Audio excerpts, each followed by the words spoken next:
Hi, I'm Kelly. I'm a minister at West City Church, and we've been doing this recent series about money.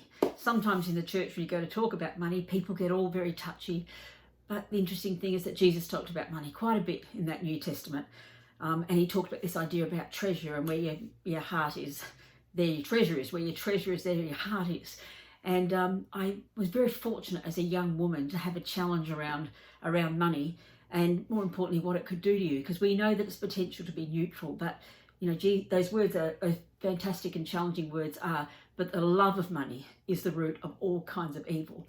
And I one time had a man come to my house, and he was an insurance guy, and what he came was a portfolio that he opened in front of me with all these huge A3 images of a deluxe home and a deluxe car and a deluxe holiday.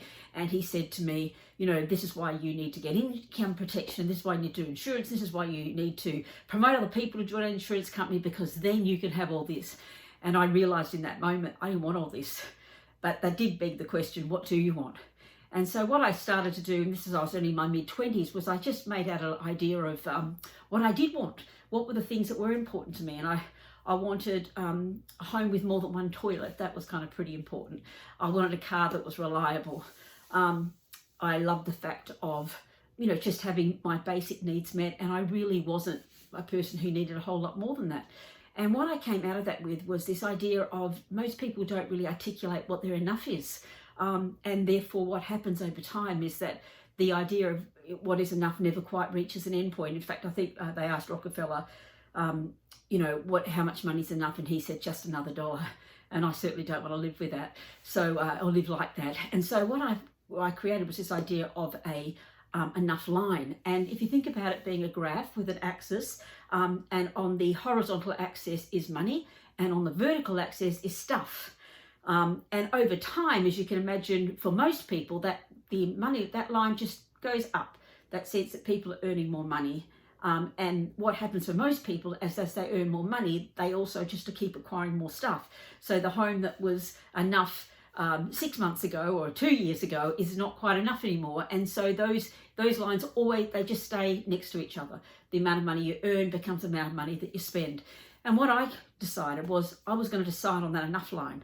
And that enough line would be, when do I have all the things that I need? And that became the straight line across.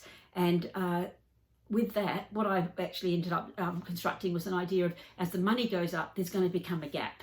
And in that gap between the money I'm getting and the assets I need, that's the gap of joy. That's the joy gap. That's the gap where you get to give stuff away. That where you get to save.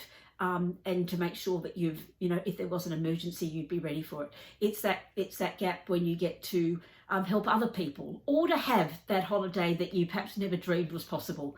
I think the enough line is really important in culture, because it reminds you to say that money doesn't have you. You've got money. You can spend it, and you can spend it on the things that truly matter. And when you do, you find out where your heart and your treasure truly can align. And I believe that's in the way that God would want us to live, and where money is the neutral asset that serves us, and we don't get to be its slave.